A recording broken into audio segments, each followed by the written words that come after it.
Welcome back. You're still tuned in to News and Views with myself, Salailo Makwidir, and the time is 13 minutes past 9. And I think we'll now shift focus to one of the biggest stories that has grabbed the headlines this year. South Africa continues to grapple with an unrelenting crisis of gender based violence. And once again, our justice system is under scrutiny. The case of 7-year-old Cwecwe, allegedly raped at Bergview College in the Eastern Cape, has sparked national outrage with activists demanding urgent action.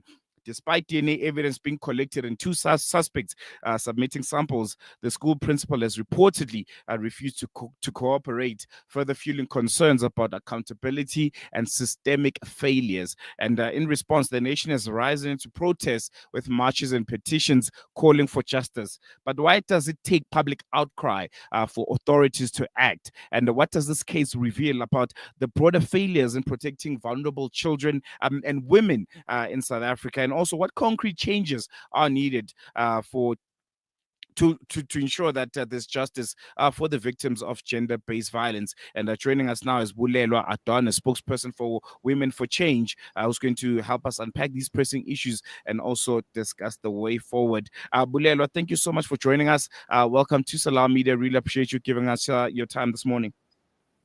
Hi, thank you so much for having me. I think, we can just kickstart the conversation with my opening question.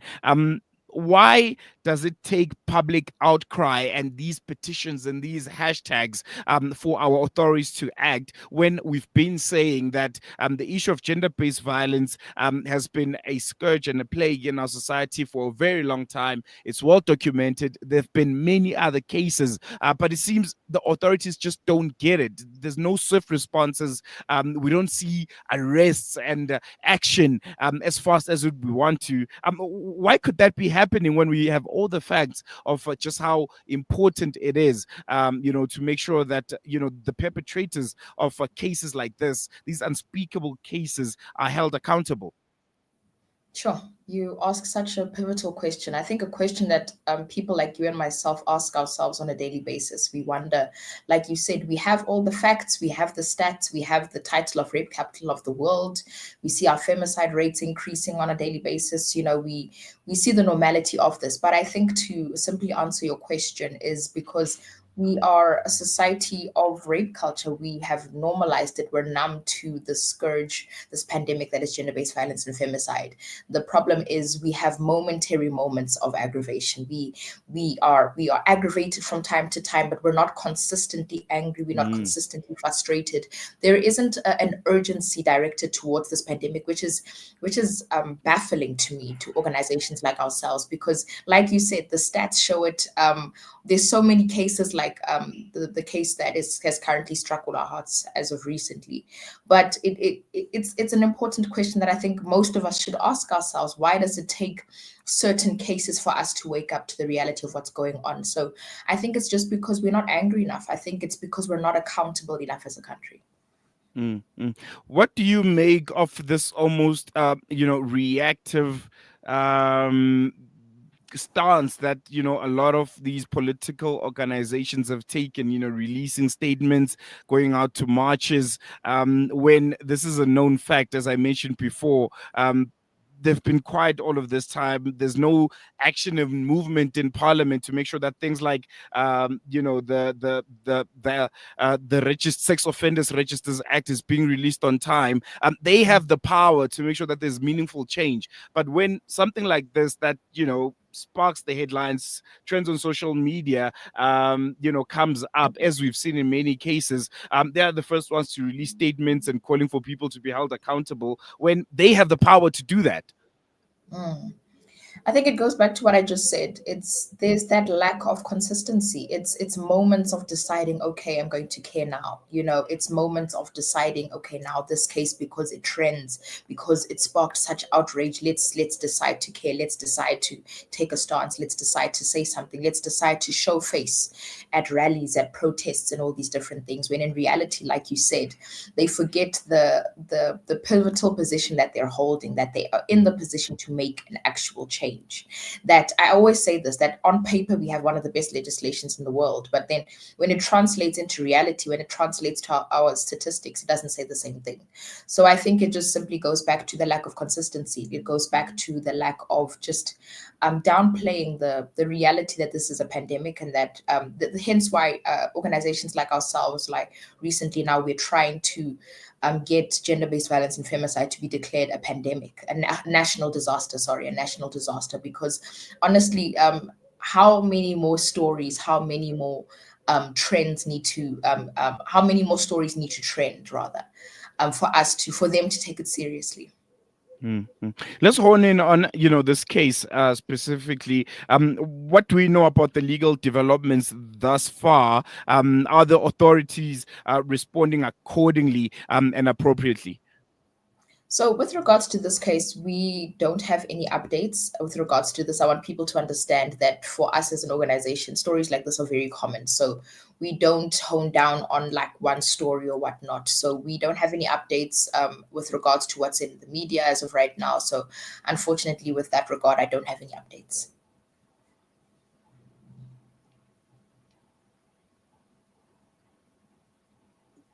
Sorry.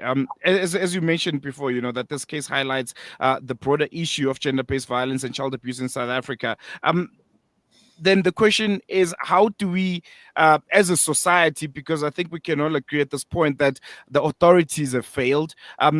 People from organizations like yourselves and many others similar to yours, what role can we play now to say, well, it's in our hands now. The authorities have failed when it comes to just societal changes that can be implemented to make sure that young boys from an early age are taught about gender-based violence, about rape culture in South Africa, and why they should first stand up against it and not be a part of it, and for young girls also to speak out against it. What societal changes need to be made, starting from our schools, our townships, and all of the spaces that South Africans exist in?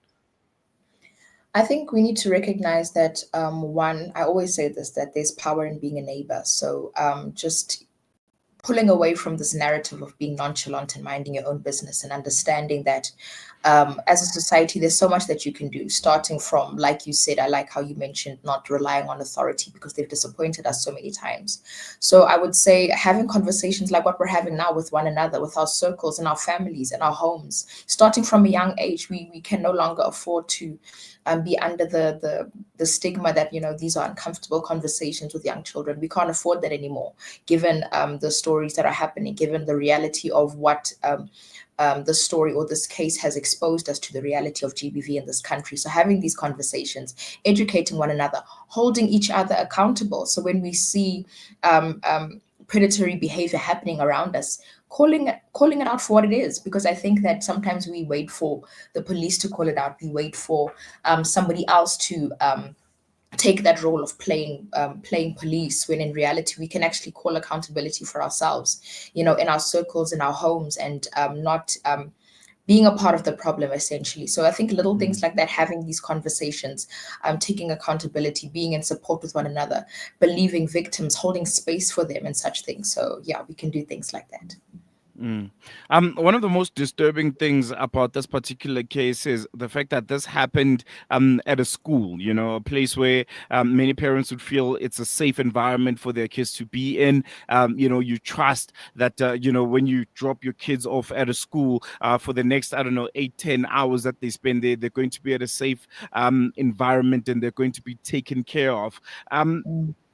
What role do schools now have to play, and teachers have to play when it comes to ensuring that educational institutions become a safe space like we've always known them to be, and that there's an understanding that children need to be protected when they're in those institutions? Because I think that's what schools have always been, where it was a place for safety. Your parents dropped you off at school, and there was almost almost I know they're going to be okay kind of thinking. But I think over time it has almost changed.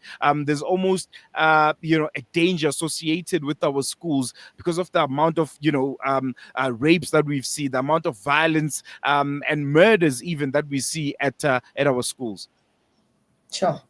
I think it's actually sad that we have to unpack on a point like this, that we, like you said, naturally you assume that, okay, my child is in the care of this institution, my child is in the care of these teachers, caretakers, all these different things. Because I think obviously as a parent, you definitely did assess the school before you placed them in it, but you put them in a place where you trust that, no, my child is safe here. So it saddens me that we actually have to unpack this. It saddens me that there isn't an automatic protocol that when you drop off your child at an institution like a school, that automatically the children are in the school's care, meaning the children should be held accountable for anything that happens to them, that there should be supervision. Because from my understanding, schools, there should be supervision for kids of all ages, not just to the young kids. I think there should be supervision in general. I think that security should be a normalized thing in our schools. I know that not all schools are as privileged, but I think that any school should take the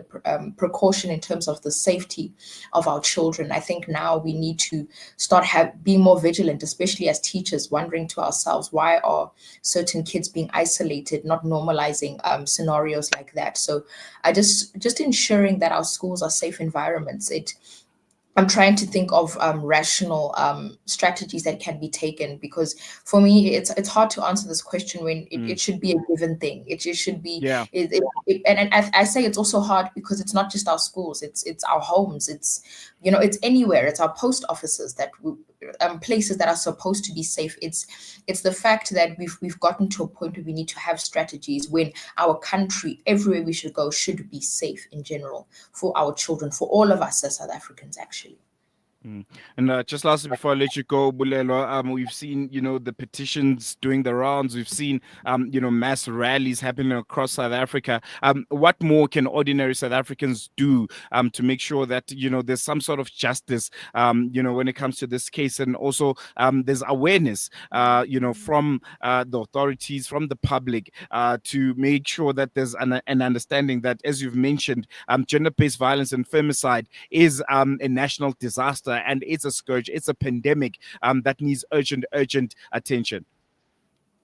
I think not growing complacent in the normality of this. I think staying angry for a long enough period, understanding that if we come in our numbers as a country and decide that we're angry enough, not just at one case, not just at a trending case, but the only time I remember seeing this country of ours stand together on one accord was 2019.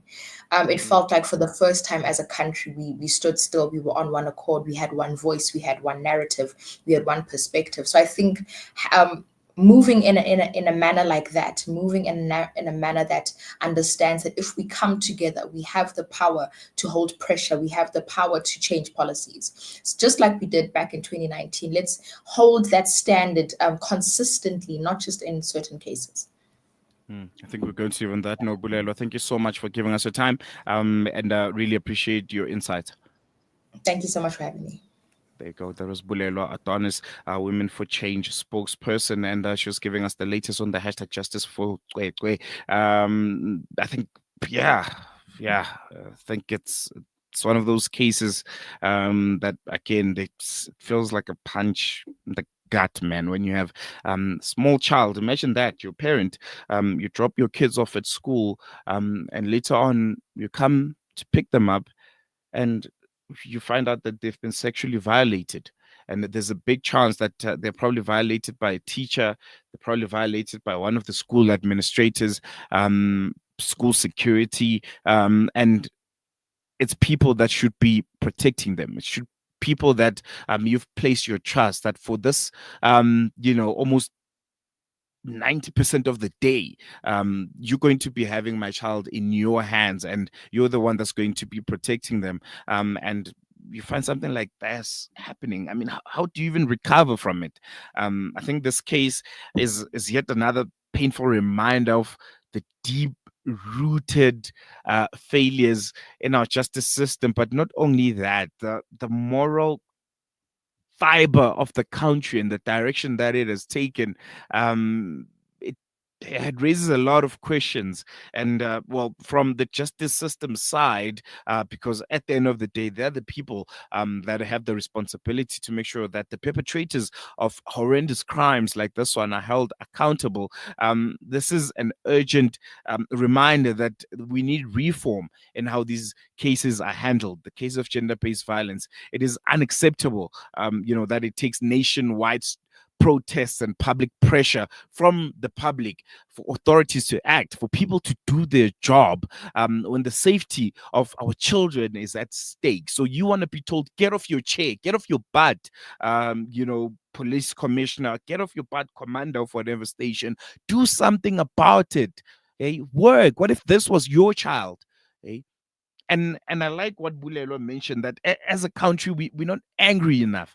We have little moments where we maybe think we're angry, where we feel that we're angry, and then after a few days it just goes silent. How many cases like this has happened? Hey, how many? And nothing has happened. There's never been a real show of demonstration, of anger, of the people of South Africa saying enough is enough. Eh? The government needs to act. People do these kind of things because they think they can get away with them. And it's the government and it's the justice system and it's our police that have, gave people that mentality. People think, well, this is South Africa. If I do get caught, maybe I'll pay someone off nyana somewhere and, well, the case will disappear. That's why you have people that are not scared of committing this kind of crimes in other countries here on the African continent. Eh? People are scared. People will get hanged for these kind of crimes, and they'll tell you for free. So some of our African brothers and sisters will tell you for free that South Africa is a free for all. The things that are happening here, we don't see them happening in our countries. Eh? And then, yeah, sure, we have a hashtag going, Justice for Cwecwe. Oh, good. There's a national dialogue. And then what happens next week? What happens the week after that?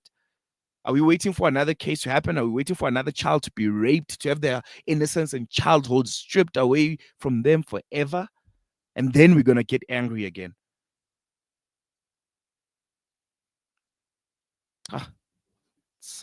Yeah. We're going to take a quick break. News and views continues after this.